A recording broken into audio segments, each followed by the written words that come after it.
નવરાત્રીમાં અંગ્રેજી અને બોલિવૂડ સોંગ વગાડવાના મામલે હિન્દુ પરિષદ નેતાનું નિવેદન સામે આવ્યું. તેમણે જણાવ્યું હતું કે ગઈકાલનો એક વિડીયો અમારે ધ્યાને આવ્યો છે, જેમાં બોલિવૂડના ગીતો વગાડવામાં આવી રહ્યા છે. સિટી ક્લબ દ્વારા કોઈ આવા કૃત્ય ન કરવા જોઈએ. અમે આ મામલે પોલીસને પણ રજૂઆત કરીશું. આવા ગરબા આયોજકોની પરમિશન રદ કરવામાં આવે તેવી અમારી માંગણી છે. ગયા વર્ષે પણ નીલ સિટી ક્લબમાં શકીરાના ગીતો વગાડવામાં આવ્યા હતા. અમે આયોજકોને કહીએ છીએ કે તમે ગરબાની મંજૂરી લીધી છે તો ગરબા જ રમાડો, બોલિવૂડ સોંગ ન વગાડવા જોઈએ. ભારતીય યુવાનોને અવળે માર્ગે દોડાવવાનું બંધ કરવું જોઈએ.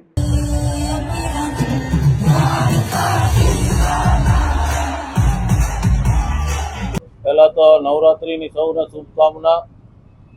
ગઈકાલનો નીલ સિટી ક્લબનો એક વિડીયો અમારા ધ્યાન ઉપર આવ્યો છે કે નવરાત્રીના રાસોત્સવની જગ્યાએ 31 ડિસેમ્બરની પાર્ટી ઉજવાતી હોય એવું ક્યાંક ને ક્યાંક પ્રતીત થાય છે.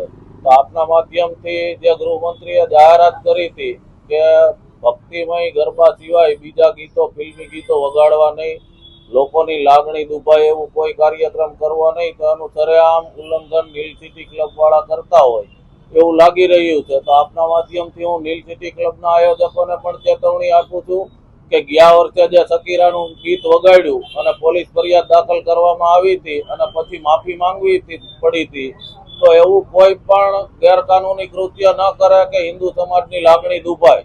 રાસોત્સવના નામે પરમિશન લીધી છે તો માતાજીના ગરબા વગાડી એની ઉપર જ લોકોને રાસ લેવડાવે અને યુવાધનને ગેરમાર્ગે દોરવાનું કામ ન કરે. આવી વ્યવસ્થા કરવી હોય તો 31 ડિસેમ્બરની પાર્ટી કરે ત્યારે ભલે વગાડતા અને જે વગાડતા વગાડવા હોય ગીત. અને આજે અમે પોલીસમાં પણ આ બાબતે રજૂઆત કરીને પોલીસ કમિશનરને મળીને પણ ફરિયાદ દાખલ કરવા માટે કહેવાના છે. આ ચોક્કસ અમે આજે બપોરે કમિશનરને મળી અને ગયા વખતનું પણ ધ્યાન ઉપર મૂકશું અને આ વખતે તાત્કાલિક અસરથી એની પરમિશન રદ કરે એવી જ માંગણી કરવાના છીએ. છેલ્લા 3 દિવસથી અમારા સંગઠનો દ્વારા દરેક રાસોત્સવ વાળાને આપણે 15 દિવસ પહેલા ચેતવણી આપી હતી અને અનુલક્ષીને 3 દિવસથી અમારો સર્વે ચાલુ હતો. દરેક આયોજનમાં જઈને કોણ ખેલૈયા હિન્દુ સિવાયના વિધર્મીઓને પ્રવેશ આપે છે, કોણ કેટરસમાં છે, કોણ વગાડવા વાળા છે, ગાવા વાળામાં છે, એ બધાનું સર્વે આજ થઈ ગયો છે. આજથી દરેક જગ્યાએ હિન્દુ સંગઠનો દ્વારા સરપ્રાઇઝ વિઝિટ થવાની છે અને જે કોઈ વિધર્મીઓ હશે અને ત્યાંથી ખદેડવામાં આવશે એની સાથે જે સંઘર્ષ કરવો પડે આયોજકો સાથે કે તંત્ર સાથે તો બે ધડક કરશું.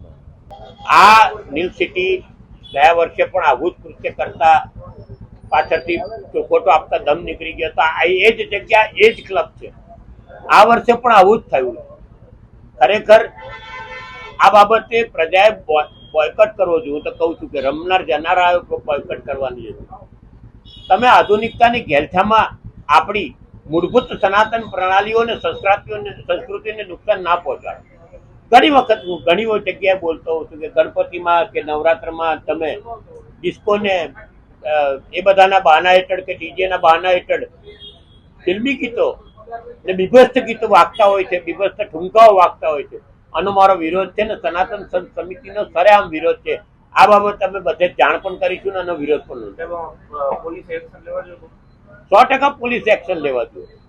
પણ આપણે ત્યાં બધા પોલીસના એક્શનની વાત કરતો પોલીસના એક્શનમાં બહુ મજા નથી આવતી ઘણી જગ્યાએ. કારણ કે સહેજ શરમ અને દબાવમાં આવી જઈને પોલીસ પણ ઘણી વખત શાંત બેસી જાય છે. આ ખોટું છે. પોલીસે નિષ્પક્ષ રીતે કાર્યવાહી કરવી જોઈએ કે જ્યાં સનાતનની સંસ્કૃતિઓને નાશ થતો.